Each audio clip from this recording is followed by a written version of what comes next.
नेपाल प्रेसको विशेष प्रस्तुति नेपाल टकमा यहाँलाई स्वागत छ। म केशव भुल। आज जातीय छुवाछुत उन्मूलन राष्ट्र घोषणा भएको दिन। यसै अवसरमा हामीले राष्ट्रिय दलित आयोगका अध्यक्ष देवराज विश्वकर्मासँग कुराकानी गर्दैछौँ। यहाँलाई स्वागत छ। सुरुमा धन्यवाद। हामी हरेक वर्ष 2063 जेठ 21 गते संसदले नेपाललाई छुवाछुतमुक्त राष्ट्र घोषणा गरेको सम्झनामा मनाइन्छ। त्यो दिवस आज मनाइरहेका छौँ। त्यो मनाउँदै गर्दाखेरि राष्ट्रिय दलित आयोगले यो दिवस जसरी राष्ट्रमुक्त घोषणा भएको छ नि, त्यो मनाउने विषयमा पनि प्रश्न उठिरहन्छ होइन। नेपाल छुवाछुतमुक्त भएको त भनिएको छ, तर छ कि छैन भन्ने प्रश्न उठ्छ। आयोगलाई चाहिँ के लाग्छ, हामी छुवाछुतमुक्त राष्ट्र भएको महसुस हुन्छ कि हुँदैन व्यवहार त? यो प्रश्न निकै जटिल प्रश्न छ। म नेपाल प्रेस मार्फत आम जनसमुदायलाई अपिल गर्न चाहन्छु कि यो हाम्रो देश निकै लामो समयदेखि जातीय समस्याले जगडिएको छ र त्यसमा पनि एक थरी मानिसहरूलाई पानी नचल्ने जातका रूपमा अहिले पनि समाजले भेदभाव गरिराखेको छ, हेलाहोचो गरिराखेको छ, उत्पीडन गरिराखेको छ। त्यसको विपक्षमा राष्ट्र छ, सरकार छ, राष्ट्रले प्रतिबद्धता गरेको छ अन्तर्राष्ट्रिय रूपमै पनि। तर पनि व्यवहारिक रूपमा अझै जटिलताहरू छन्, समस्याहरू छन् र मानिसमा रहेको चेतनाको कमीका कारणले उत्पन्न हुने कतिपय समस्याका कारणले यो समस्या पढेलेखेका मानिसहरूमा पनि यदाकदा देखिएको अवस्था छ। त्यसैले व्यवहारिक रूपमा भन्दाखेरि आज पनि जातीय समस्या छ र दूरदराजका गाउँहरूमा मात्रै होइन, सहरका शिक्षित मान्छेहरूका बिचमा पनि जातीय भेदभावको कतै न कतै तुस रहेको देखिन्छ र त्यसबाट करिब 70 लाख मान्छेहरू अहिले पनि पीडित छन् र उनीहरूले मानसिक पीडा झेल्नु परिराखेको छ। मानसिक रूपमा उनीहरूलाई कहाँनिर जातीय भेदभाव गरिने हो, त्यसको मार कहाँनिर मैले खेप्नुपर्ने हो भन्ने मानसिक आतङ्कमा उनीहरू अहिले पनि जीवन व्यतीत गरिराखेको स्थिति छ। त्यसैले व्यवहारिक रूपमा यसलाई हल गर्नका लागि राज्य प्रतिबद्ध छ, सरकार प्रतिबद्ध छ। नेपालको कानुन, नेपालको संविधान यो कुप्रथालाई अन्त गर्नका लागि प्रतिबद्ध भएको हुनाले हामी आशावादी छौँ र यसलाई हामी सबै मिलेर पीडितमा परेका मान्छेहरू र कथित उत्पीडन गरिने मान्छेहरू जो सचेत हुनुहुन्छ, जो सभ्य बन्न चाहनुहुन्छ, उहाँहरूले पनि यसलाई हल गर्नका लागि प्रयत्न गर्नुपर्छ भन्ने राष्ट्रिय दलित आयोगको तर्फबाट म हार्दिक अपिल गर्न चाहन्छु। तपाईँ त एउटा त्यस्तो भाग्यमानी व्यक्ति। मैले भन्न खोजेको के हो भने 2058 सालमा राष्ट्रिय दलित आयोग स्थापना भयो। यो 2 दशकको अवधिमा संवैधानिक आयोगको मान्यता प्राप्त भइसकेपछि तपाईँले अध्यक्ष हुने जिम्मेवारी सम्हाल्न पाउनुभयो। त्यो पाउँदै गर्दाखेरि नि अहिले आयोगले जसरी काम गर्नुपर्थ्यो, तपाईँ आइसकेपछि तपाईँ सम्भवतः हामीले पनि पहिलो अन्तर्वार्ता गर्दैछौँ तपाईँसँग। आयोगलाई कसरी बुझ्नुभयो यो समयावधि? करिब कति समय बित्यो होइन, केही महिना मात्रै बितेको छ तपाईँ आएको। आयोगलाई चाहिँ कसरी बुझ्नु भएको छ यहाँले?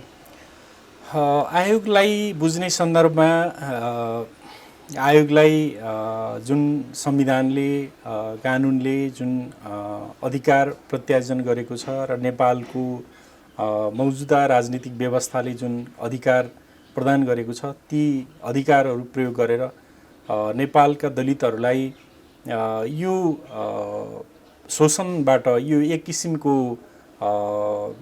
मानसिक त्रासबाट मुक्त गर्न सकिन्छ र हामी सबै मिलेर गर्नुपर्छ। त्यसका लागि आयोग प्रतिबद्ध छ र मैले बुझेको आयोग त्यो गर्नका लागि सक्षम छ भन्ने मलाई लाग्छ र संविधानले, कानुनले दिएको अधिकारका आधारमा हामी सबैले सचेत प्रयत्न गर्ने हो भने यो समस्यालाई हल गर्न सकिने प्रशस्त सम्भावना मैले देखेको छु। आयोगले लामो समयसम्म भनेको नेपालमा संविधान जारी भएपछि करिब करिब 5 वर्ष आयोग नेतृत्वविहीन भएको स्थिति थियो। तपाईँ आएपछि नेतृत्व अहिले भलै 1 जना बाँकी छ, 4 जना पुगेको अवस्था छ। त्यो हुँदै गर्दाखेरि आयोगलाई नीतिगत हिसाबले यहाँहरूले काम गर्ने त भइहाल्यो, त्यसलाई कार्यान्वयन गर्नका लागि काम गर्ने कर्मचारीहरू पनि अपरिहार्य हुन्छन्। के छ, आयोगलाई पर्याप्त रूपमा सरकारले कर्मचारी उपलब्ध गराएको स्थिति छ कि छैन, के छ? कर्मचारीहरूको विषयमा केही अन्यलताहरू छ। त्यो अन्यलतालाई अन्त गर्नको लागि हामीले सरकारी निकायसँग समन्वय गरिराखेका छौँ र मलाई लाग्छ त्यो कर्मचारी व्यवस्थापनको समस्या छिटै हल हुनेछ र हामीले निर्विघ्नतापूर्वक काम गर्न सक्ने अवस्था बनाउनका लागि हामीले प्रयास गरिराखेका छौँ। कुनै पनि काम गर्दाखेरि चुनौती नहुने, समस्या नहुने भन्ने कुरा हुँदैन। समस्याका बावजुद पनि काम गर्नुपर्छ र त्यो काम गर्नका लागि हामीले प्रयत्न गरिराखेका छौँ र छिटै कर्मचारीको सन्दर्भमा भएको समस्यालाई हल गर्ने दिशातिर हामी अगाडि बढिराखेका छौँ। त्यो छिटै हल हुनेछ भन्ने हामीले आशा लिएका छौँ। 30 जनाको दरबन्दी तोकिएको छ जस्तो लाग्छ आयोगमा, होइन? त्यसमा सङ्ख्यात्मक हिसाबले कतै छ अहिले, जस्तो सचिव, सहसचिव मान्यता प्राप्त हुन्छ त्यहाँका लागि, होइन?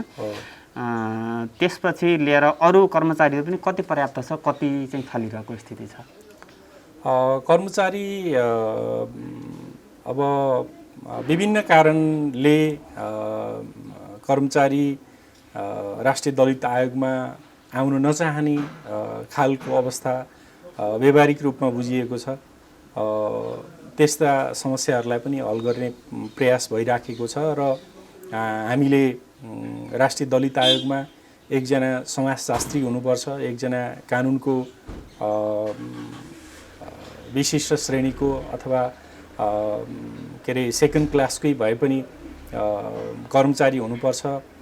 त्यसका बावजुद अनुसन्धान गर्ने कानुन पढेको एउटा विज्ञ हुनुपर्छ। विभिन्न घटनाहरूका सन्दर्भमा अनुसन्धान गर्ने विषयमा हामीसँग पर्याप्त ज्ञान सिप नभएको कारणले त्यस्ता अनुसन्धानका प्रक्रियाहरू पनि रोकिएको अवस्था छ। त्यसैले कानुनको विषयमा जानकार भएको, त्यसै गरेर समाजशास्त्रको विषयमा जानकार भएको, मानवीय मनोविज्ञानलाई बुझ्ने त्यस्तो समाजशास्त्री पनि हाम्रो आयोगमा हुनुपर्छ भनेर हामीले सरकारसँग लबिङ गरिराखेका छौँ र त्यसका बावजुद पनि हामीले काम गरिराखेका छौँ र त्यो हाम्रो माग अथवा हामीलाई आवश्यकता परेको मानवीय साधन स्रोतलाई उपलब्ध गराउने कुरामा सरकारको उचित ध्यान जानेछ भन्ने हामीले आशा लिएका छौँ। देउस भनेको अहिलेसम्म आयोगलाई चाहिँ जरुरी पर्ने अथवा आवश्यकता अनुसार कर्मचारी नपाएको तपाईँको जवाफबाट हामी बुझ्न सक्छौँ। हो। अब आयोगमा तपाईँ आएपछि काम चाहिँ कसरी सुरु गर्नुभयो? कोरोना महामारीको बिचमा नै यहाँले नेतृत्व पाउनुभएको छ। जस्तो मैले यो कामबाट सुरु गरेँ अथवा मैले अहिलेसम्म आइपुग्दा यति यस्ता कामहरू गर्न सकेँ भन्ने चाहिँ के छ यहाँसँग अहिले?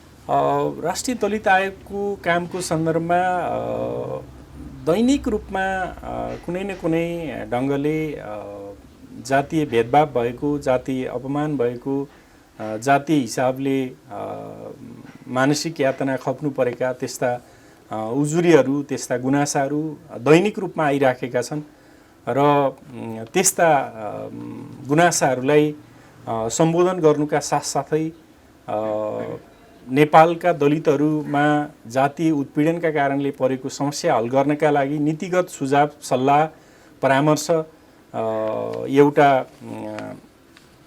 विज्ञ सहयोग दिने हिसाबले यो संवैधानिक आयोगको व्यवस्था गरिएको छ र नीतिगत सल्लाह सुझाव दिनुका साथसाथै दलितहरूलाई परेका समस्याहरू हल गर्ने सन्दर्भमा व्यावहारिक रूपमा ती कामहरू सुरुवात गरिएको छ र अहिले खास गरेर विभिन्न मन्त्री परिषदका निर्णय, विभिन्न गृह मन्त्रालयका निर्णयहरूबाट नेपालका दलितहरूलाई थर लेखेको कारणले उनीहरूको पहिचान हुने र त्यो पहिचानको कारणले उनीहरूले अपमान खेप्नुपर्ने जुन समस्या छ, यो समस्यालाई हल गर्नको लागि गृह मन्त्रालयले 2068मा 2072मा विभिन्न परिपत्र जारी गरेको छ र आफ्ना थर लेख्न पाउनुपर्ने जुन दलितहरूको अधिकार हो, त्यो अधिकारलाई सुनिश्चितता गर्नको लागि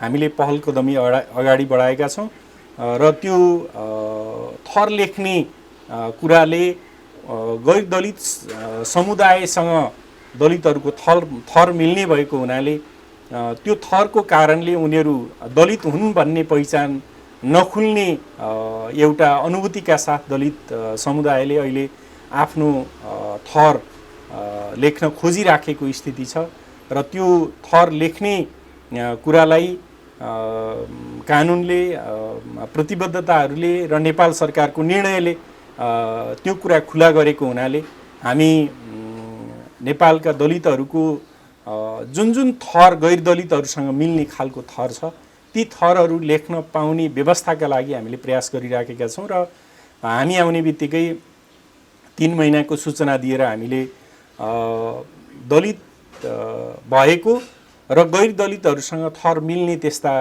आफ्ना थरहरू सूचीकरणका लागि आयोगले सार्वजनिक सूचना गरेको छ र असार 6 गते त्यो सूचनाको अन्तिम समय हुँदैछ र हामी असार 7 गते 8 गते बसेर निर्णय गरेर नेपाल सरकारलाई त्यो राजपत्रमा सूचना प्रकाशनका लागि प्रयत्न गर्दैछौँ।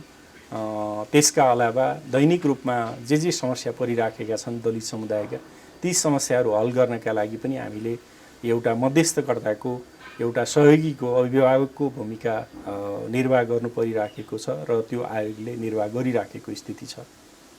जस्तो अहिले मुख्य काम हेर्दाखेरि थर परिवर्तनको बाहेक अरू केही भएको छैन भन्न मिल्ने हो कि के हो अहिले?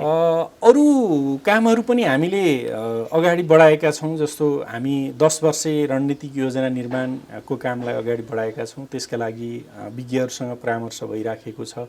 विभिन्न दलित अधिकारसँग सम्बन्धित व्यक्तित्वहरूसँग, सङ्घ संस्थाहरूसँग त्यसका लागि काम अगाडि बढिराखेको छ। हामी आफै पनि आन्तरिक गृह कार्यमा छौँ। हाम्रो प्रस्ताव दलित अधिकारसँग सम्बन्धित सरोकारवालाहरूलाई सुनाएर त्यसपछि त्यसमा थप सुझाव लिएर हामी यो दशकलाई सन् 2021 देखि सन् 2031सम्म दलित मुक्तिको दशक बनाउने योजनाका साथ राष्ट्रिय दलित आयोगले काम गर्न खोजिराखेको छ र यो दशक पछाडि नेपालमा हामी सबैले कामना गरौँ दलितहरूको समस्या, जातका आधारमा कुनै पनि मान्छेलाई भेदभाव गर्ने समस्या, मानसिक यातना खप्नुपर्ने समस्याको अन्त होस् भन्ने हाम्रो इच्छा छ। त्यो अनुसार हामीले कामलाई अगाडि बढाउने सङ्कल्प गरेका छौँ र हामी आयोगका पदाधिकारीहरूले सोही अनुसार हामीले आन्तरिक तयारी गरिराखेका छौँ। त्यसका लागि दलित मुक्तिको दशक त भन्नुभयो, त्यो मनाउनका लागि भित्री कुराहरू चाहिँ के हुन्छन्? जस्तो भित्री कुराहरू त्यसको दलितहरूको आन्तरिक सशक्तिकरण र बाह्य घुलनमिलनका लागि गैर दलित समुदायलाई हामीले हाम्रो मुद्दामा सहमत बनाउने। गैर दलित समुदायले यो समस्या दलितहरूको मात्रै हो अथवा दलितहरूलाई हामीले अवहेलना गरिराखेपछि यो समाज सभ्य हुन्छ, यो हाम्रो विकास हुन्छ, हाम्रो देश समुन्नत हुन्छ भन्ने लागिराख्यो भने अवश्य पनि देशको उन्नति हुँदैन। राष्ट्रले सङ्कल्प गरेको समृद्ध नेपाल सुखी नेपालीको त्यो अभिभारा हामी पुरा गर्न सक्दैनौँ। त्यसकारणले गैर दलित समुदायले दलितहरूमा यस्तो खालको समस्या छ, यो समस्या हामी सचेत भएपछि मात्रै हल हुन्छ। दलितहरूको समस्यालाई जिउका त्यौँ राखेर हामी सभ्य पनि बन्न सक्दैनौँ भन्ने कुरालाई महसुस गराउने यो अभियानको, यो लक्ष्यको मूल उद्देश्य हो। त्यसकारणले आन्तरिक रूपमा दलित समुदाय सशक्त बन्ने, आर्थिक रूपमा, सामाजिक रूपमा, शैक्षिक रूपमा, राजनीतिक रूपमा सक्षम बन्ने र बाह्य रूपमा गैर दलित समुदायलाई दलितहरूको संवेदनशीलता बुझ्ने। जसरी हामी महिलाको संवेदनशीलताको कुरा गरिराखेका छौँ, विभिन्न वर्ग क्षेत्र समुदायको संवेदनशीलताको कुरा गरिराखेका छौँ, ठिक त्यसै गरी एउटा कुनै शब्दले दलितहरूलाई अपमान गर्दाखेरि उसमा कस्तो खालको अपमान बोध हुन्छ, ठिक त्यस्तै कुरा गैर दलित समुदायले दलितहरूको सन्दर्भमा बुझ्न जरुरी छ। त्यो बुझाउने भनेको यो हामी 1 दशकभित्र गर्ने योजनाका साथ सरकारलाई योजना प्रस्तुत गर्न चाहन्छौँ। यद्यपि हाम्रो कार्यकाल भनेको त्योभन्दा दशकभन्दा थोरै छ, तर पनि हामीले प्रस्तुत गरेको योजना सरकारले कार्यान्वयन गरेको खण्डमा त्यो समस्या हल हुन्छ भन्ने योजनाका साथ हामीले काम अगाडि बढाएका छौँ। तपाईँले यसो भन्दै गर्दाखेरि राष्ट्रिय दलित आयोगको ऐनमा टेकेर थोरै कुरा म सुनाउँछु, पढ्छु। जस्तो दलित समुदायको समग्र स्थितिको अध्ययन तथा अन्वेषण गरी नीतिगत, कानुनी र संस्थागत सुधारका विषय पहिचान गरी सरकारलाई सिफारिस गर्ने, जाति छुवाछुत वा विभेदको अन्त्य गर्न तर्जुमा भएका नीति तथा कार्यक्रम एवं दलितको हितसँग सम्बन्धित कुरा एवं कार्यक्रम कार्यान्वयन भए नभएको अनुगमन र मूल्याङ्कन गर्ने संवैधानिक र कानुनी व्यवस्था। त्यसै गरी दलित समुदायको सम्बन्धमा नेपाल पक्ष भएको सन्धि सम्झौता कार्यान्वयन भए नभएको अनुगमन गरी नेपालले पठाउनु पर्ने प्रतिवेदन तयारीका लागि नेपाल सरकारलाई सुझाव दिने र दलितको हक प्रयोग गर्न नदिएको वा वञ्चित भएको विषय प्राप्त उजुरी भएमा छानबिन गरी मुद्दा दायर गर्नुपर्ने, यसका लागि महान्यायाधिवक्ता समक्ष सिफारिस गर्ने भन्ने कुराहरू मुख्य गरी जोड दिएको छ आयोगलाई। यसभित्रका केही कामहरू गर्न पाइयो यो अवधिमा तपाईँको कार्यकालमा? मैले भनेका कुराहरू पनि यसभित्र नै पर्छन् र हामीले दलितहरूका जुन समस्या आएका छन् ती समस्याहरूलाई गृह मन्त्रालय महान्यायाधिवक्ताको कार्यालय मार्फत नै हामीले उजुरीहरू व्यक्तिलाई परेका अन्यायका सन्दर्भमा कामहरू अगाडि सोही मार्फत नै अगाडि बढाएका छौँ। त्यसका अतिरिक्त भइराखेका ऐन कानुनहरूका सन्दर्भमा पनि केही सोच्नुपर्ने छ। जस्तो जाति विभेद कसुर तथा सजाय ऐन 2068 छ। त्यसका अतिरिक्त संविधानमा अरू थुप्रै ऐनहरू कानुनहरू तर्जुमा गर्नुपर्ने व्यवस्था छ। ती ऐन कानुनहरू तर्जुमा गर्नका लागि सरकारलाई हामी सल्लाह सुझाव दिने तयारीमा छौँ। त्यो हामीले काम आन्तरिक रूपमा गरिराखेका छौँ र मैले भनेको 1 दशकको जुन योजना अथवा हाम्रो रणनीतिक गुरु योजना निर्माण गरेपछि संविधानमा भएका यी माथिका जुनसुकै व्यवस्था छन् ती व्यवस्थाहरू लागू गर्ने अथवा सरकारले हामीले यो गरेका छौँ भनेर भन्दाखेरि स्पष्ट काम देखिने अवस्था हुन्छ। त्यसैले त्यसका लागि हाम्रो आयोगको गम्भीर चासो छ। त्यसमा हामीले प्रतिबद्धतापूर्वक काम अगाडि बढाएका छौँ र अन्तर्राष्ट्रिय सन्धि सम्झौता प्रतिबद्धताको सवालमा पनि हामी राष्ट्रिय मानवाधिकार आयोगसँग सहकार्य गरिराखेका छौँ। नेपाल सरकारको यो हेर्ने जुन शाखा निकाय छ त्यससँग पनि हामीले समन्वय गरिराखेका छौँ र अन्तर्राष्ट्रिय जुन प्रतिबद्धता नेपाल सरकारले गर्नुपर्ने हो र त्यो प्रतिबद्धता गर्दाखेरि नेपालमा भएका जाति विभेदका घटनाबाट पीडित परिवारलाई जुन क्षतिपूर्ति दिने जुन बाध्यात्मक परिस्थिति निर्माण हुन सक्छ त्यसका लागि पनि हामी प्रयास गरिराखेका छौँ, पहल गरिराखेका छौँ। त्यो छिटैभन्दा छिटै त्यो व्यवस्था हुनेछ भन्ने म यहाँको सञ्चार माध्यम मार्फत अपिल गर्न चाहन्छु। यो बिचमा जुन कोरोना महामारीको बिचमा पनि कतिपय ठाउँमा जातीय छुवाछुत भएका कुराहरू बाहिर आइरहेका छन् सञ्चार माध्यमबाट। जस्तो नवराज विक हत्याकाण्ड पनि केही समय अगाडि भयो। अहिले पनि उनीहरूले न्यायका लागि ढोका ढकढकाइराखेका छन्।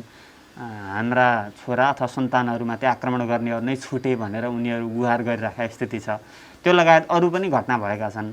आयोगको त्यतातिर कतिको ध्यान आकर्षण भएको छ अथवा ती घटनाको विषयमा केही पहल गर्नुभएको छ कि छैन यहाँहरूले? हामीले रुकुम घटना मात्रै होइन अरू थुप्रै घटनाहरू भएका छन् र ती घटनाहरूको सन्दर्भमा सरकारलाई गम्भीर तरिकाले ध्यान आकर्षण गराउने र त्यसका पीडकहरूलाई अझैसम्मको कानुनी सजायका लागि सरकारलाई हामीले पहल गर्ने र उनीहरूलाई क्षतिपूर्तिसम्मको व्यवस्थाका लागि सरकारसँग पहल गर्ने काम हामीले गरिराखेका छौँ र रुकुम घटना अदालतमा मुद्दा जारी छ र पीडक सबै छुटेको अवस्था पनि छैन, केही छुटेका छन् र त्यसमा पनि पीडित पक्षले न्याय पाउनेछ र त्यसलाई फगत एउटा निषेधाज्ञा उल्लङ्घन गरेका रूपमा मात्रै अदालतले त्यो कुरालाई हेर्ने छैन भन्ने हामीले आशा गरौँ र त्यसका अलावा थुप्रै अरू विभेदका घटनाहरू भइराखेका छन्। हामी पीडित पक्षहरूसँग, पीडित व्यक्तिहरूसँग समन्वयमा छौँ। उहाँहरूलाई उचित सल्लाह दिने, उचित माध्यमले उहाँहरूले न्याय पाउने खालको परिस्थिति निर्माणका लागि हामीले काम गरिराखेका छौँ। यो निषेधाज्ञाका बीचमा पनि राष्ट्रिय दलित आयोगले पीडक पक्षहरूसँग पनि संवाद समन्वय गर्ने र पीडित पक्षहरूलाई उचित खालको न्याय पाउनुपर्छ, न्याय दिनुपर्छ भनेर हामीले पहल कदमी गरिराखेका छौँ। कोरोनाको बीचमा देशभरका कुल जनसङ्ख्याको करिब 14% ओगटेको दलित समुदाय अहिले कोरोना महामारीसँग पनि लडिरहेको छ। यो बीचमा पनि क्वारेन्टाइनमा, आइसोलेसनमा पनि विभेद भएका कुराहरू आइरहेका छन्। समग्र अरू समस्या पनि कोरोनाबाट भोगिरहेका छन्। एउटा संवैधानिक आयोग, प्रमुख निकाय यहाँहरू नै भएको हुनाले के छ, कस्तो छ अवस्था भनेर अनुगमन निरीक्षणहरू भइरहेका छन् कि छैन? भइराखेको छ। अनुगमन निरीक्षण, समन्वय, संवाद भइराखेको छ। जति पनि मानवीय सरोकारका विषयहरू छन् ती सबै विषयहरू दलितसँग जोडिने भएको हुनाले यो मानवीय संवेदनशीलता, विशेष गरी मानसिक त्रास अथवा मानसिक अपमानसँग जोडिने भएको हुनाले हामीले सबैसँग समन्वय गर्नु जरुरी छ र यसबीचमा पनि हामीले गरिराखेका छौँ। हाम्रो आयोगको तर्फबाट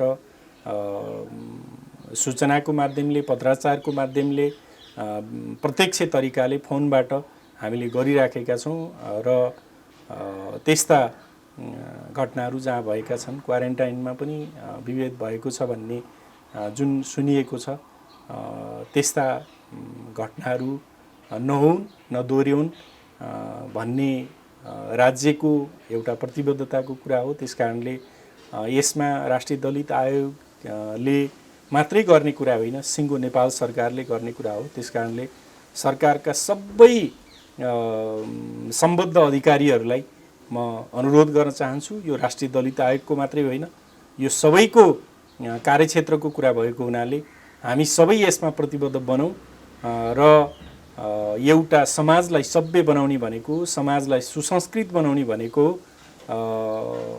अन्यायमा परेका मान्छेहरूले होइन कि अन्याय गर्ने पक्षधर मान्छेहरूले पनि यसलाई सकारात्मक ढङ्गले सोचेर यसलाई अगाडि बढाउनुपर्छ र मात्रै हामीले सभ्य समाज निर्माण गर्न सक्छौँ। हामीले सोचेको जस्तो समुन्नत समाज बन्न सक्छ। त्यसकारणले यो अभिभारा भनेको सबै राज्यका निकायहरूको हो। यदिसम्म कि राज्यका निकाय मात्रै होइन, नागरिक समाजको पनि यो दायित्व हो। त्यसकारणले म राज्यका सम्बद्ध निकायहरूले त सरकारको नियम कानुनलाई बाध्यकारी ढङ्गले पालना गर्नुपर्छ भने नागरिक समाजले पनि यसलाई एउटा कर्तव्यका रूपमा सम्झेर यसलाई कार्यान्वयन गर्नुपर्छ र पीडितहरूलाई राहत न्याय दिने कुरामा लाग्नुपर्छ भन्ने म अनुरोध गर्न चाहन्छु। आयोगमा पदाधिकारी आइसकेपछि उजुरीहरूको अवस्था के छ, कसरी आइरहेको छ अहिले? उजुरी आउने क्रम कस्तो छ? त्यो सँगै जस्तो आयोग त काठमाडौँमा मात्रै छ, हो, यसको सङ्घीयतापछि जस्तो स्थानीय तहसम्मका नागरिकले आयोग पनि हाम्रो हो, हामीसँग छ भन्ने खालको भानुने अवस्था छ कि छैन, के छ? यहाँले भने जस्तै आयोग काठमाडौँमा छ, केन्द्रमा छ। त्यसकारणले सबै जनताको पहुँच आयोगसम्म नपुग्ने अवस्था छ। त्यसकारणले जनताको घर दैलोसम्म आयोगको पहुँचलाई विस्तार गर्नको लागि संविधानमा जुन प्रदेश स्तरमा आयोगको कार्यालय स्थापना हुनेछ भन्ने जुन व्यवस्था छ, त्यो कार्यान्वयनका लागि पनि सरकारसँग हामीले पहल गरिराखेका छौँ। त्यसका अतिरिक्त 753 वटै स्थानीय तहमा स्थानीय सरकारका निकाय, सरकारको एउटा शाखाका रूपमा हुन्छ कि त्यसलाई विभागका रूपमा हुन्छ कि एउटा निकायका रूपमा विकास गर्ने योजना हाम्रो छ र त्यहाँको जनप्रतिनिधिले अथवा जनप्रतिनिधि नभएको हकमा त्यहाँको सरकारी अधिकारीले यसलाई संवेदनशीलतापूर्वक हेर्ने एउटा समन्वयकारी निकायको विकासका लागि त्यो संरचना खडा गर्नका लागि हामीले योजना बनाइराखेका छौँ र 753 वटै स्थानीय सरकारहरूसँग यसको एउटा युनिट खडा हुनुपर्छ।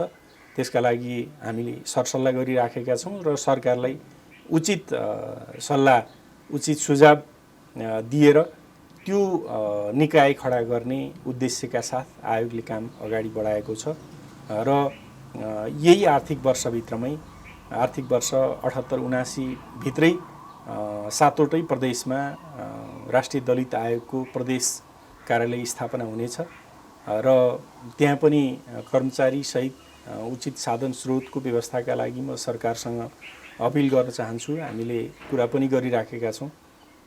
त्यसका अतिरिक्त सबै स्थानीय सरकारहरूलाई पनि हामीले कुरा गरिराखेका छौँ र त्यसलाई नीतिगत रूपमै हल गराउने उद्देश्यका साथ काम अगाडि बढेको छ। उजुरीको सवालमा कस्तो छ भन्दाखेरि कतिपय उजुरी सिधै विभेदको उजुरी छ भने कतिपय उजुरीहरू आजभन्दा 2 वर्ष 3 वर्ष 10 वर्ष 15 वर्ष अगाडि बिहे गरेको र अहिले परिवारले विभिन्न तरिकाले मलाई परिवारले एक ल्यायो भन्ने हिसाबले भनेको अन्तर्जातीय विवाह गरेका त्यस्ता हाम्रा पीडित चेलीहरूलाई घरबाट निकालेको उनीहरूलाई विस्थापित गरेको स्थिति हामीले देखेका छौँ। त्यस्ता उजुरीहरू दैनिक रूपमा आइराखेका छन् र त्यस्ता उजुरीहरूलाई हामीले राष्ट्रिय महिला आयोग, राष्ट्रिय मानवाधिकार आयोग र राष्ट्रिय दलित आयोगको त्रिकोणात्मक समन्वयका आधारमा हल गर्ने एउटा विधिको विकास गरेका छौँ र यो समन्वय पनि भइराखेको छ र खास गरेर सिधै अपमानका मुद्दाहरू प्रहरी मार्फत अगाडि बढ्ने भएको हुनाले हामीले कतिपय सन्दर्भमा प्रहरीलाई उजुरी लिइदिनुस् भन्नुपर्ने स्थिति छ भने प्रहरीले उजुरी लिनै नमानेको स्थितिमा हामीले महान्यायाधिवक्ता मार्फत पनि उजुरीलाई अगाडि बढाएका छौँ। त्यसरी यो मुद्दाहरूको सन्दर्भमा विभिन्न प्रकृतिका मुद्दाहरू छन्। कसैले सामाजिक सञ्जाल मार्फत अवहेलना गरेका मुद्दाहरू पनि आइराखेका छन्। प्रत्यक्ष धारा पानी छोइयो भन्ने नाममा उजुरी आएका कुराहरू पनि छन्। कतिपय सन्दर्भमा रोजगारी जागिरबाट विस्थापन भएका कुराहरू पनि आइराखेका छन्। त्यसकारणले अनेक प्रकृतिका कुराहरू भए पनि त्यसको जिस्ट भनेको जातीय विभेद हो। जातीय अवहेलनाका कारणले उनीहरूमाथि त्यस्तो अन्याय भइराखेको छ र अन्य विभिन्न ढङ्गले विषयवस्तुलाई मोड्न खोजिएको देखिन्छ। तर त्यसको भाव बनेको जातीय विभेद हो, जातीय अपमान हो, जातीय तिरस्कार हो। त्यसलाई त्यो ढङ्गले हेरिनुपर्छ भन्ने राष्ट्रिय दलित आयोगको सोच छ र सोही अनुसार हामीले विभिन्न सङ्घ संस्थाहरूलाई दलित अधिकारसँग सम्बन्धित व्यक्तित्व महानुभावहरू अग्रज अभियन्ताहरूसँग पनि त्यस किसिमको हामीले लबिङ गरिराखेका छौँ र सबै मिलेर यसलाई हटाउनुपर्छ। र आम सञ्चार जगतलाई पनि म अपिल गर्न चाहन्छु। सञ्चारको कारणले आज दलितहरूले निकै ठुलो एउटा राहतको महसुस गरेको स्थिति छ र मिडिया जगतले पनि यसलाई आफ्नो संवेदनशीलता बुझेर यसको गरिमा, यसको महत्त्व अथवा दलित समुदायको पीडालाई बुझेर सञ्चार जगतले पनि यसलाई प्रभावकारी ढङ्गले अगाडि बढाइदिनका लागि पनि मैले यहाँको सञ्चार माध्यम मार्फत अनुरोध गर्न चाहन्छु र उजुरीको सवालमा यस्तो खालको अवस्था छ अहिलेको। तपाईँले उजुरी प्रहरी कहाँ आउँदा उजुरी नलिने लगायतको कुरा थोरै सुन्नुभयो नि। त्यो छुँदै गर्दाखेरि केही समय अगाडि नवराज हत्याकाण्डको बिचमै हो संसदको मानवाधिकार समितिले नेपाल प्रहरीमा दलित सेल गठन गर्नुपर्छ भनेर पनि निर्देशन दिएको थियो। मानवाधिकार आयोगले यस्ता विषयहरूलाई कतिको भएको छ कि छैन के छ भनेर बुझ्ने अथवा सिफारिस गर्ने निर्देशन दिने पाउने हो कि होइन, के छ, कसरी भइरहेको छ यो विषय? हामीले दलितहरूको मुद्दा हेर्ने विषयमा दलितहरूलाई त्यस्तो खालको प्रशिक्षण, त्यस्तो खालको तालिम दिनुपर्छ भनेर कुरा गरिराखेका छौँ र गृह मन्त्रालय, प्रहरी प्रधान कार्यालयसँग समन्वय भइराखेको छ र हामी छिट्टै त्यसलाई एउटा ठोस निर्णयमा पुग्ने गरी काम अगाडि बढाउँछौँ। यहाँले भने जस्तै दलित जसरी महिला सेल बनाइएको छ त्यसरी दलित सेल पनि बनाउनुपर्छ, किनभने दलितहरूको मुद्दा, दलितहरूको संवेदनशीलता बुझ्ने खालको तालिम प्राप्त जनशक्ति नेपाल प्रहरीमा हुनुपर्छ।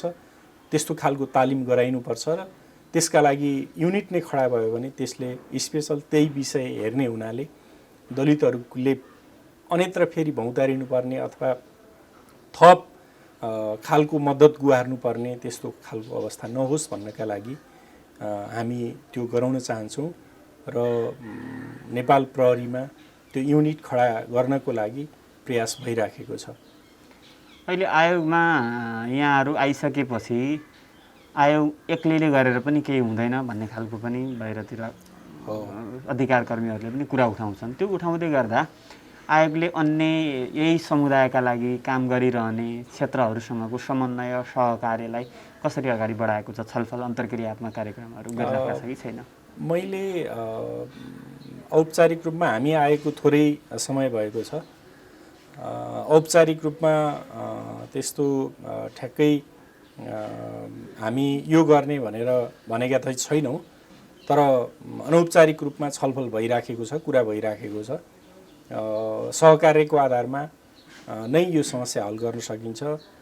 थुप्रै वर्षदेखि दलितहरूको अधिकारको क्षेत्रमा निकै धेरै काम गरेका सङ्घ संस्था अधिकार कर्मीहरू हुनुहुन्छ, उहाँहरूलाई पनि यो हाम्रो अभियानमा जोड्न जरुरी छ।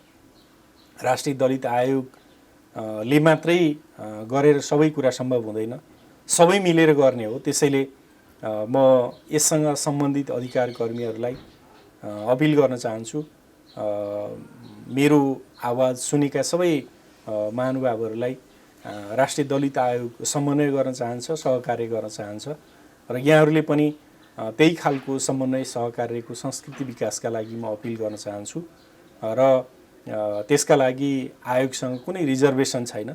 आयोग खुला दिलले सहकार्यका लागि तयार छ। त्यसैले म सबै अधिकार कर्मी हामी सबै मिलेर यो समस्यालाई, यो कुप्रथालाई छिटोभन्दा छिटो हल गर्ने हो। यो लामो समयसम्म यो नेपाली समाजले, नेपालको संस्कृतिले, नेपाल राज्यले यसलाई बोक्नु हुँदैन। बोक्दाखेरि हामी असभ्य जङ्गली बन्छौँ। त्यसकारणले सभ्यतातिर अगाडि बढ्नको लागि त कुप्रथा, कुसंस्कृतिहरू छिटोभन्दा छिटो त्याग्नुपर्छ। त्यसकारणले त्यो त्यागका लागि हामी सबै प्रतिबद्ध छौँ। हामी आफ्नै ढङ्गले काम गरेर होइन, संयुक्त ढङ्गले सहकार्यका आधारमा काम गरेर अगाडि बढ्दाखेरि छिटो प्रतिफल प्राप्त गर्न सकिन्छ। त्यसैले म हार्दिक अपिल गर्न चाहन्छु।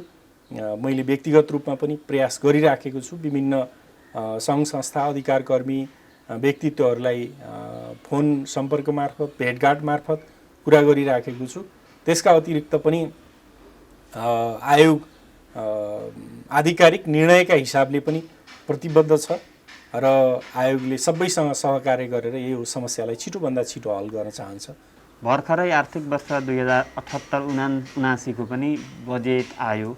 सङ्घीय सरकारले बजेट ल्याएको छ, प्रदेश स्थानीय तहको पनि त्यस्तै तयारी भइरहेको छ। त्यो हुँदै गर्दाखेरि बजेट सङ्घीय सरकारले ल्याएको बजेटमा भगत सर्वजित कार्यक्रममा मात्रै सीमित भयो एउटा, त्यो पनि बिना बजेट उल्लेख नगरिकनै आयो भन्ने एक खालको टिप्पणी पनि सुरु भएको छ। बजेटमा चाहिँ दलित मैत्री बनाउनका लागि आयोगले केही गर्न नसकेको हो कि अथवा गर्नै नमिल्ने हो कि, कार्यक्रम नीति तथा कार्यक्रम लगायतहरूमा पनि यहाँहरूले सिफारिस गर्न पाउने होला, अथवा आयोगले पनि यो बजेट मार्फत के कस्ता कार्यक्रम पायो, के छ, कस्तो छ अवस्था यो विषयमा? विगतमा भएका सबै कार्यक्रमहरू निरन्तरताको लागि बजेटले प्रतिबद्धता व्यक्त गरेको छ र अब नयाँ कार्यक्रमका लागि जसरी उच्च शिक्षाका लागि दलितहरूलाई राम्रो व्यवस्था गर्ने भनेर बजेटले त्यो कुरा प्रतिबद्धता व्यक्त गरेको छ। दलित महिलालाई भने दलित महिलालाई पुरुषहरूलाई पनि विभिन्न ढङ्गले सम्बोधन गर्ने भनेर जुन प्रतिबद्धता व्यक्त गरेको छ त्यो स्वागतयोग्य कुरा छ। र भगत सर्वजित प्रतिष्ठान मार्फत अथवा कार्यक्रम मार्फत जुन गर्ने भनिएको छ त्यो गर्ने भनिएको खास कुरा के हो भन्दाखेरि दलितहरूका परम्परागत सिप जुन छन् ती सिपहरूलाई आधुनिकीकरण गर्ने र उनीहरूलाई आय आर्जनको क्षेत्रमा जोड्ने, उनीहरूलाई आर्थिक हिसाबले समुन्नत बनाउने, आर्थिक हिसाबले मजबुत बनाउने त्यो कार्यक्रमको उद्देश्य हो। र त्यसका अतिरिक्त हामीले थुप्रै कुराहरू सुझावका रूपमा दिएका छौँ। दलितहरूलाई बिना धितो ऋण प्रवाह गर्ने लगायतका थुप्रै कुराहरू हामीले सुझावका रूपमा दिएका छौँ। र ती सुझावहरूलाई यो वर्षको बजेटले सम्बोधन नगर्दैमा हामी निराश हुनुपर्ने स्थिति छैन। हामी अर्को आर्थिक वर्षमा फेरि हाम्रा कुराहरूलाई सम्बोधन गराउनका लागि पहल गर्नेछौँ। र सबै कुरा बजेटमा आउन पनि सम्भव हुँदैन र बजेटमा नआएका कुराहरू हुँदैनन् भन्ने पनि हुँदैन। त्यसैले बजेटका अतिरिक्त बजेट भाषणमा आएका बाहेकका कुराहरूलाई पनि परिपूर्तिका लागि दलितहरूको मैत्री बनाउनका लागि हामीले सुझाव दिएका छौँ र ती सुझावहरू पुरा हुनेछन् भन्ने मैले आयोगका तर्फबाट आशा व्यक्त गर्न चाहन्छु। हामी पहल कदमी अगाडि बढाउनेछौँ। जस्तो राजनीतिमा भयो लगायत विभिन्न निजामती सेवामा हरेक क्षेत्रमा पनि अहिले जनसङ्ख्याको हिसाबले हेर्दा करिब 14% भए पनि सहभागिताको हिसाबले एकदमै थोरै छ। त्यो सङ्ख्या बढाउने पनि आयोगले केही सोच बनाएको छ कि छैन, के छ? त्यो सङ्ख्या बढाउने सन्दर्भमा जुन संविधानमा व्यवस्था छन् सरकारलाई नीति निर्माणमा सहयोग पुर्याउने भनेर र राज्यको 14% जनसङ्ख्या भएको जुन दलित समुदाय छ त्यो दलित समुदायलाई राज्यका विभिन्न निकायहरूमा समावेश नगर्दाखेरि, राज्यको मूल प्रवाहमा प्रवाहीकरण नगर्दाखेरि वास्तवमा देश विकास भएको ठहरिन्न। त्यसैले राज्यका सबै निकायहरूमा प्रतिनिधित्व बढाउनका लागि हामी सरकारसँग कुरा गर्नका लागि प्रतिबद्ध छौँ। आयोगले त्यो योजना बनाइराखेको छ र 14% प्रतिस्पर्धा गरेर जाने कुरा आफ्नो ठाउँमा छ। सहभागिताका हिसाबले भन्दा पनि 14% सबै निकायहरूमा राज्यका सबै अङ्गहरूमा प्रतिनिधित्व हुनुपर्छ।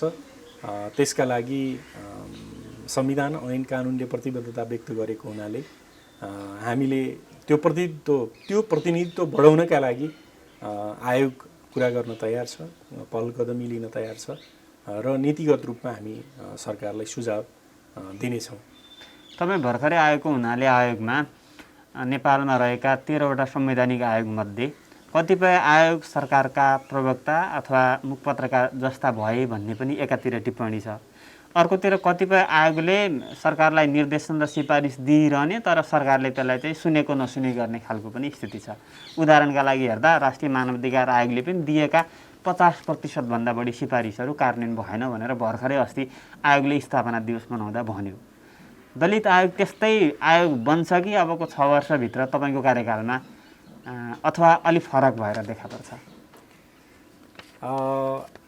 हामीले म व्यक्तिगत रूपमा काममा विश्वास गर्छु र आयोगका हिसाबले संस्थागत रूपमा हामी उपलब्धिमा हाम्रो कामलाई देखाउन चाहन्छौँ।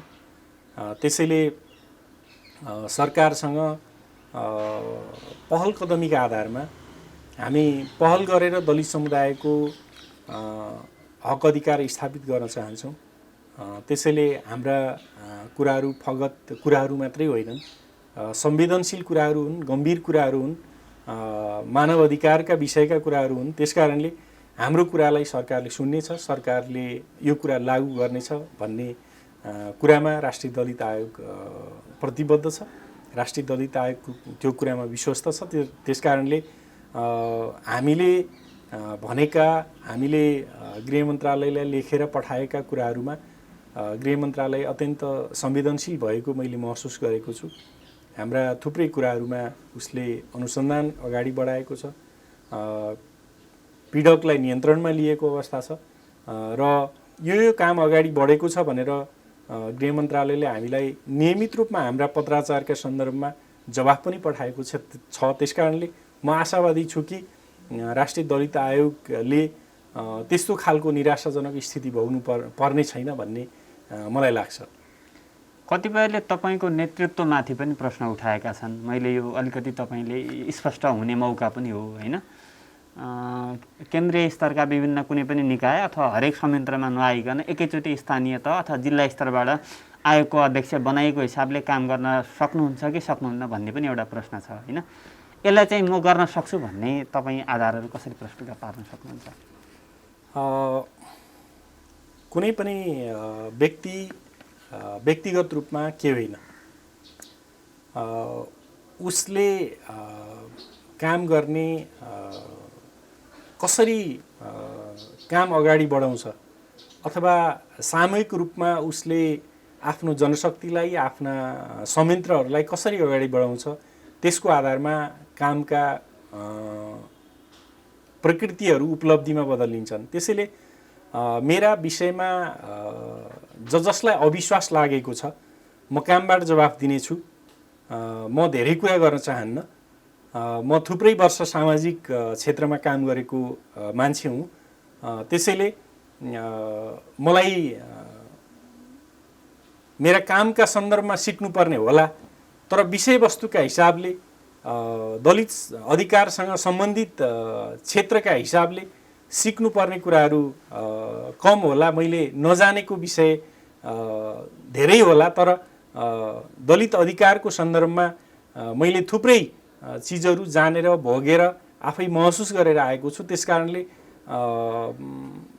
प्रश्न उठाउने मान्छेहरूलाई म यति मात्रै भन्न चाहन्छु कि हामीले उपलब्धिमा कुनै पनि चिजलाई हेर्ने हो। त्यसकारणले उपलब्धिमा चिजलाई हेर्ने भएको हुनाले कसैले पनि अविश्वास नगर्नुहोस्, मेरो कामलाई हेर्नुहोस् र काममा सहकार्य गर्नुहोस्, समन्वय गर्नुहोस् भन्न चाहन्छु। र अविश्वास गर्ने सबैलाई अधिकार छ र त्यो अविश्वास गर्दाखेरि नियतवश अविश्वास नगरियोस् भन्ने चाहन्छु र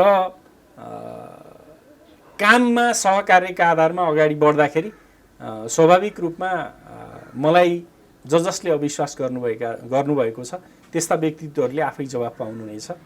त्यसैले म यो दलित अधिकारको क्षेत्रमा कम जानेको मान्छे, कम बुझेको मान्छे भन्ने होइन।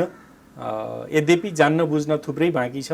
व्यक्तिले जानेको जहिले भए पनि थोरै अपूर्ण नै हुन्छ र सामूहिक रूपमा नेपालको दलित आन्दोलनले जानेको कुरा, नेपालको दलित अधिकारको क्षेत्रले जानेको कुरा नै मुख्य कुरा हो।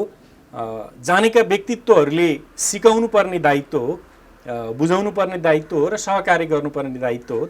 त्यसैले म यो क्षेत्रका अग्रज अभियन्ताहरूलाई अनुरोध गर्न चाहन्छु कि प्रश्न गरेर होइन, काममा सहकार्य गरेर अगाडि बढौँ। त्यसले उपलब्धिमा हाम्रा कुराहरूलाई बदल्न सक्छ। त्यसकारणले अविश्वास गरेर आन्दोलनलाई पछाडि धकेल्ने होइन, विश्वास गरेर काम अगाडि बढाउँ भन्ने अनुरोध गर्न चाहन्छु। स्वाभाविक रूपमा मोफसलमा बस्नेले केही जान्दैन, राजधानीमा बस्ने मान्छेले मात्रै सबै कुरा जान्दछ भन्ने कुरा मेरो नियुक्तिले, सरकारले यसलाई विच्छेद गर्न चाहेको कुराका रूपमा मैले बुझेको छु। आयोगका कतिपय आयोगहरूमा चाहिँ पदाधिकारीहरू बिचमा एकरूपता नहुँदा धेरैजसो निर्णय गर्न नसकिने अन्यल सिर्जना हुने देखिन्छ होइन। यहाँले आयोगको एउटा पदाधिकारीको टिमलाई एक बनाएर लिने अथवा सबैसँग सहकार्य गरेर एक निर्णय बनाएर जान सक्ने गरी कसरी गइरहनु भएको छ अहिले? स्वाभाविक रूपमा यहाँले गरेको प्रश्न कामका सन्दर्भमा जटिल प्रश्न हो, महत्त्वपूर्ण प्रश्न हो। कुनै पनि निकाय, कुनै पनि सङ्घ संस्था अगाडि बढ्नका लागि त्यो सङ्घ संस्था त्यो नेतृत्वसँग समन्वयकारी क्षमता हुनुपर्छ।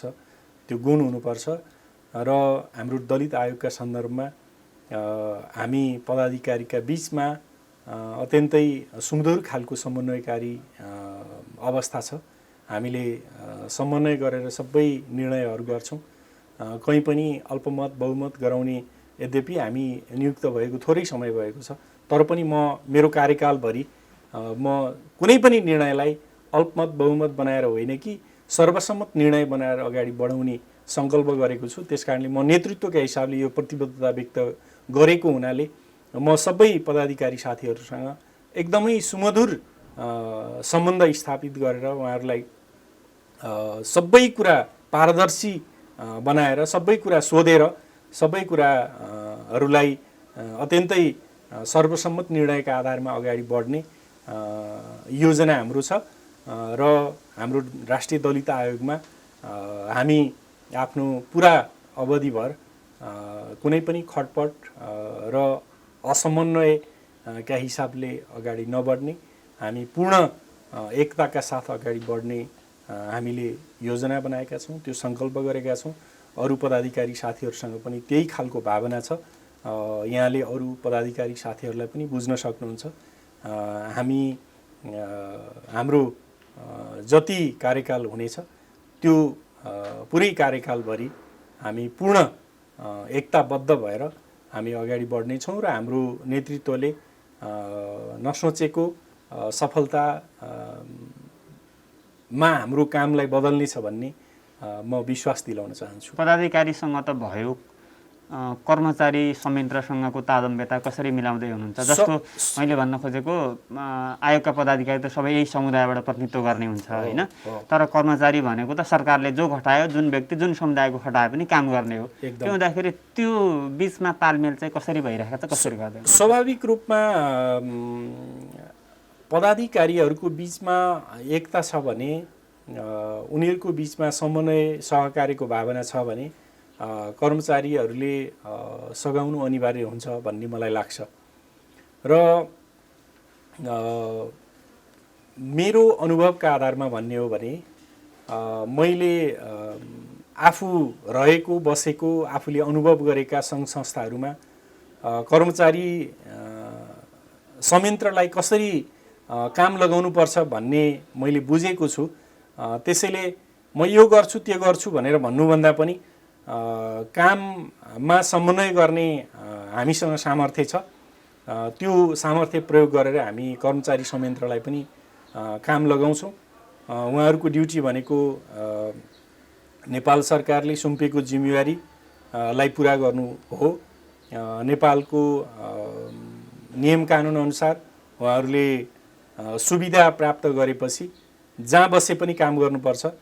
त्यसै कारणले राष्ट्रिय दलित आयोगमा रहँदाखेरि पनि उहाँहरूले इमान्दारितापूर्वक काम गर्नुहुनेछ भन्ने हामीलाई विश्वास लाग्छ र हामी त्यो खालले समन्वय गरिराखेका छौँ।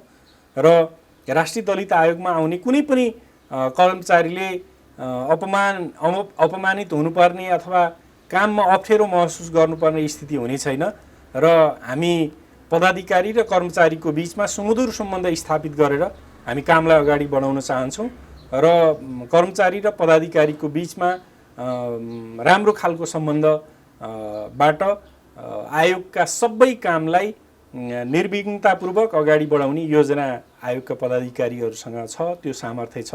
त्यसकारणले कुनै पनि समस्या हुने छैन भन्ने यहाँको सञ्चार माध्यम मार्फत अनुरोध गर्न चाहन्छु। अन्तिममा अब हामी यो नेपाल जातीय छुवाछुत राष्ट्र घोषणा भएको करिब 15 वर्षमा प्रवेश गरेको छ।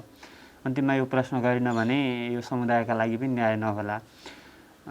आयोगमा पहिलोपटक संवैधानिक नेतृत्व यहाँले पाउनुभएको छ र समग्र नेपालका 14% दलित समुदायको नेतृत्व यहाँले गरिरहनु भएको छ। अबको 6 वर्षपछि यहाँले नेतृत्व पुरा गरेर जाँदै गर्दाखेरि राष्ट्रिय दलित आयोग कुन उचाइमा पुग्छ, त्यो सँगै समग्र दलित समुदाय जुन नेपाल छुवाछुतमुक्त राष्ट्र घोषणा भएको छ अहिले, यहाँले अलि थोरै रूपमा भने पनि नाममा मात्रै भएको जस्तो घटनाहरूले देखाउँछ, समग्र समुदायको जातीय छुवाछुतको अवस्था उन्मूलन कहाँ पुग्छ, कसरी जान्छ, के हुन्छ त्यति बेलासम्म? जातीय छुवाछुतको अवस्था उन्मूलन यद्यपि संसदले उन्मूलन गरिसकेको स्थिति छ। हामी जेठ 21लाई त्यसैको एउटा सम्झनामा मनाउँछौँ र पनि व्यवहारिक रूपमा भइराखेको छैन। व्यवहारिक रूपमा बनाउने भनेको दलित समुदाय र गैर दलित समुदाय बीचको आपसी अन्तर्घुलनको माध्यमले नै यसलाई पूर्ण रूपमा उन्मूलन गर्ने हो अथवा भेदभावका विषयलाई शून्यमा झार्ने हो। त्यसकारणले यहाँले जुन प्रश्न गर्नुभएको छ, हाम्रो कार्यकाल सकिँदा तपाईँले कुन उचाइमा पुर्याउनुहुन्छ भन्ने जुन प्रश्न छ, हाम्रो कार्यकाल सकिँदा हामी यो जातीय विभेद अथवा भेदभावलाई शून्यमा झार्न चाहन्छौँ अथवा गैर दलित समुदाय जसले विभिन्न ढङ्गले विभिन्न कोणले विभेद गरिराखेको छ, अपमान गरिराखेको छ दलित समुदायमाथि, उहाँहरूले बुझ्नुहुनेछ कि यो कार्यकालको अन्तिमसम्ममा प्रत्येक जनता जो नेपालको सीमाभित्र बस्नुहुन्छ अथवा नेपाली भावनाले ओतप्रोत हुनुहुन्छ, नेपालको राष्ट्रियताभित्र पर्नुहुन्छ, उहाँहरू सबैले, चाहे दलित समुदाय होस् चाहे गैर दलित समुदाय होस्, सबैले यो अमानवीय प्रथा, यो कुप्रथालाई छिटोभन्दा छिटो उन्मूलन नगरेपछि हामी असभ्य भइराख्छौँ। हामीलाई सभ्य हुन, समुन्नत हुनका लागि यो हाम्रो कुप्रथाले अथवा जातीय विभेद रूपी संस्कृतिले हामीलाई छेक्छ, रोक्छ भन्ने प्रत्येक नागरिकले बुझेको स्थिति हामी बनाउन चाहन्छौँ र त्यो बिन्दुमा पुर्याउने हामीसँग योजना छ र जातीय विभेदलाई अथवा जातीय अन्याय जुन छ यसलाई जिरोमा झार्ने अथवा शून्यमा पुर्याउने उद्देश्यका साथ हामीले काम अगाडि बढाएका छौँ, बढाउँछौँ र अबको 6 वर्षपछि सबै नेपाली जनताहरूले यो जातीय विभेद गर्न हुँदैन। जसरी अहिले कुनै पनि छोराछोरीको बिहे गर्दाखेरि जसरी जात सोधिन्छ, जात सोध्ने होइन, कर्म सोध्ने, जात सोध्ने होइन, गुण सोध्ने, त्यस्तो संस्कृतिका विकासका लागि हामी सरकारसँग समन्वय गरेर सरकारसँग सहकार्य गरेर अगाडि बढ्नेछौँ। त्यसले त्यो बिन्दु प्राप्त हुनेछ भन्ने म विश्वास दिलाउन चाहन्छु। तपाईसँग अबको 6 वर्षपछि तपाईँले गरेका जुन सङ्कल्पहरू छन् यो विषयमा कति पुरा भयो भनेर पनि कुरा गर्ने मौका मिलोस्। अवश्य पनि। अन्तिममा केही मैले सोध्न छुटाएको कुरा अथवा यहाँलाई यो चिज चाहिँ यो दिवसको अवसरमा भन्न चाहन्छु भन्ने केही लागेको भए भन्न सक्नुहुन्छ? यो दिवसका सन्दर्भमा म सबै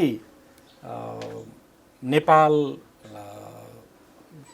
राजनीतिक दलहरू, नेपाल सरकार, नेपाल सरकारका विभिन्न ओहदामा बसेर काम गर्ने सबै व्यक्तित्वहरूलाई भन्न चाहन्छु कि यो जातीय भेदभाव नेपालमा छ भन्ने कुराले संसारका जति पनि देशहरू छन् उनीहरूले नेपाली समाजलाई हेर्ने दृष्टिकोण कस्तो छ एकपटक हामीले आत्मसमीक्षा गरौँ, गम्भीरतापूर्वक सोचौँ र यो कुराले नेपालको स्वाभिमान, नेपालको प्रतिष्ठा, नेपालको इज्जतलाई कमजोर बनाएको छ। त्यसकारणले नेपालको इज्जत बढाउनका लागि गर्नुपर्ने भनेको जातीय समानता, सबै मान्छेहरूको बिचमा भातृत्वपूर्ण एकता र आपसी सहकार्य अथवा मान्छे बीचमा पूर्ण समानता। कुनै पनि मान्छेले कालो गोरो, होचो अग्लो अथवा जुनसुकै वर्णको होस् त्यो मान्छेलाई समताको हिसाबले हेर्ने, सहअस्तित्वका हिसाबले हेर्ने अथवा हामी सबै मान्छे हौँ, मान्छेको बिचमा कहीँ पनि जातको पर्खाल हुँदैन, त्यो पर्खाल हामी मान्छेहरूले नै समाप्त पार्ने हो भन्ने सोच्ने खालको एउटा सोचको विकास होस्, त्यो सङ्कल्प हामी सबैले गरौँ। त्यसबाट नै यो समस्या पूर्ण रूपमा समाधान हुन्छ र विशेष गरी यो संविधान, नियम, कानुनले पनि अङ्गीकार गरेको कुरा हो। नेपाल सरकारका सम्बद्ध अधिकारीहरू, नेपालका विभिन्न सरकारका विभिन्न जिम्मेवारीमा रहेका व्यक्तित्वहरूले यसलाई संवेदनशीलतापूर्वक गम्भीरतापूर्वक लिने हो भने यो समस्या छिटोभन्दा छिटो हल गर्न सकिन्छ र त्यो सरकारी अधिकारी अथवा सरकारका प्रतिनिधिहरू, राजनीतिक दलहरूलाई यो कुरा महसुस गराउने कुरामा हामी सफल हुनेछौँ।